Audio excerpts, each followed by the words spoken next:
time.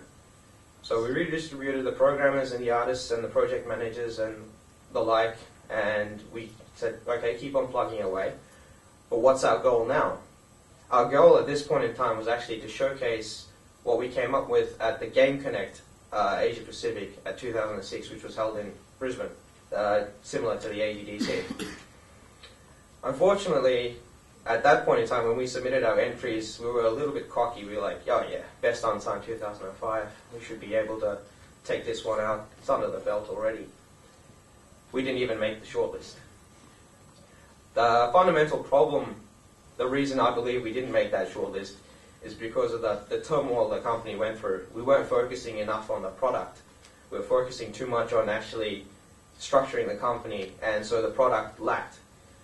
When we got to the conference, a lot of us did attend, we saw that the product that was there on display was very good. It was like high quality. Even some of the student works from places such as AIE and Quantum College, some fantastic work out there. So we had to really rethink, okay, as a company, if we have been, as a professional company, as a commercial company, if we're being outdone by students, what do we need to do to achieve the same kind of results, if not better, than these students?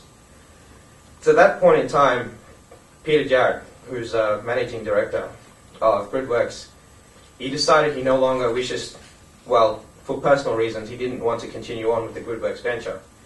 He offered to sell us Gridwerx, the brand, but the guys who were still committed to the venture, decided not to buy the brand and start afresh. So we started our own company called Aberrant Entertainment. At the moment, I'm the managing director, which basically means I'm the head producer, I suppose, of the venture. And we the idea was to take what we'd done at Gridwerx, do a post-mortem of the entire experience, and try and learn from what happened there. See what we did wrong, what we could do better, what was inefficient. Take maybe some of the stuff we've learned in our day jobs, like some of us do work in enterprise IT as a day job. I'm an IT consultant myself during the day, game programmer by night. So some of the stuff we did, we refined our business plan. We came up with a full comprehensive business plan this time. What were our short-term goals, our long-term goals, and even some of our longer-term goals? For example, our short-term goals could have been, okay, we got to get a project, complete the project to full completion at a high standard, and hit the beat for getting a publisher. A long-term goal could have been, one of our long-term goals was to establish a studio, like a fully functioning commercial studio. So we thrashed out our business plan between the 9 of us that remained, and we went through the process of registering the company, grabbing a tax file number so we can be registered with tax and ABN and that sort of stuff, which was all new because a lot of us had never done this kind of thing before. We'd never actually owned our own company. And it was also a bit of an experience dividing up a company between 9 people. So we had to put share agreements in place so that if one person walked away, he actually had to sell his share back to the rest of the company at market value, and we'd dissolve the share, or we'd redistribute the share amongst the rest of us, just to protect us in case one day we come up with a hot shit idea and Atari decides to publish us. So they can't come back and say, look, I still own a share, let me back in, because they've given up on you already. It's a bit unfair to the rest of us who stuck it out and put in the hard yards to get to the point that we were at, where we were at. Sorry to interrupt, Mahomed. We're going to have to finish up pretty soon, I think, because we've got a couple of other speakers. Sorry about that. That's 20 minutes already. No, we've squeezed the ends a bit. We're doing sort of 15. Sorry about that. Yeah, keep going. Alright, cool. So basically, I suppose I can go over the lessons learned. Basically, the biggest lesson I learned was never assume anything. Assume makes an ass out of you and me. Don't assume anything. Don't assume that your project's going to be good, that your idea is going to work well. Don't assume that your game is going to play well. Conduct testing. Make sure everything is as how you expect it to be. Conduct testing. Make sure your idea is sound. Throw it out there to other people. Don't go it alone is another lesson I think I've learned. This time we've joined up with the Game Developers Association of Australia. and we're using their industry presence to, learn from industry players such as Halfbrick, Chrome, Pandemic, and the like. And we're meeting with them at the Game Developers Association of the GDAA social events. So you get to pick their brains, because most of the companies in Australia were at the stage you are or I am at now. So the idea is to get what did they do different to make them successful. So we've gone along the path of that. And the third biggest idea, that the lesson I've learned, is to treat it like a business. It sounds, real sellout-like, but if you're going to treat it like I'm making games for the fun of it, for the passion, for the drive of making games. Although we are passionate about making games, we are. But if you just stay at that, it's going to be remaining a hobby. You'll never become a commercially viable studio. You have to actually go out there and say, look, I'm going to turn this into a commercial venture. I'm going to put the effort in there, and I'm going to make sure I sell games, sell units. And that's why you need a business guy, so he can look after that and everybody else can just worry about making the games. I think I'll leave that off there, and you guys can ask me more stuff in the question and answer session. Thanks very much, Mahomed. I think we'll move right along to Amelia. Sorry to leave you till last, Nick. Okay,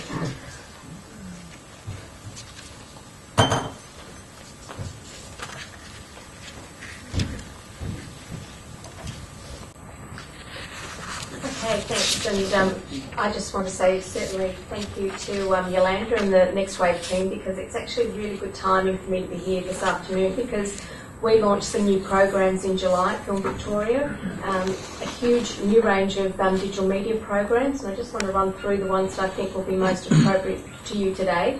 I'm going to start off with the digital media scoping, but before I do, I also want to just give you a little bit of a background about what Film Victoria does, because it seems to me that there's so many new faces here. I don't know you, and I've been working in the game space now and funding projects for over 4 years, and you're all completely unfamiliar, and no doubt I am to you as well. So Film Victoria, it's a state government organisation, and we're responsible for leading and supporting the Victorian screen industry. And when we talk screen industry, we cover off film, television, digital media, and within that is games. So when we talk screen industry, I just want people to know that we use it as a very inclusive term, and I don't want you to feel that you're out on a sidebar, and certainly a number of years ago that was certainly the case. People did feel excluded, so we're hoping that our new definition is embracing that inclusivity. We aim to build an agile and an innovative and a really sustainable screen industry, and we want to create an environment where the screen industry is flourishing here in Victoria. We've got 6 key strategic imperatives. We want to develop an innovative industry. We want to market Victoria as an investment attraction state. We want to build skills and capability. We want to enhance the audience's engagement in projects. We want to shape industry policy. And we also want to strengthen organisations' capabilities. So in terms of the digital media programs, building an innovative industry, building skills and capability, they're the areas that we target with our programs.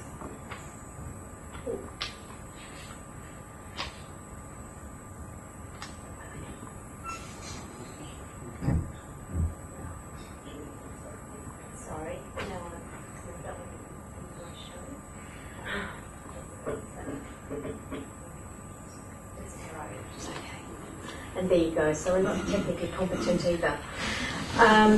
Digital media scoping. Now I reckon this is going to be an important program to you guys. If you haven't been into Film Victoria before, one of the things that we do require when you have a look at our guidelines is actually a lot of research and a lot of rigour that goes into them.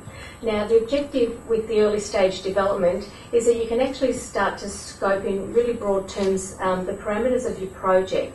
You can look at the creative, the technical, the market and your audience, and also, if you like, start looking at your potential commercial partners, and all of that. We give you $5,000. It's basically about sitting down and just taking time out to really think about what it is that you want to do with your project. we've funded a couple of projects so far.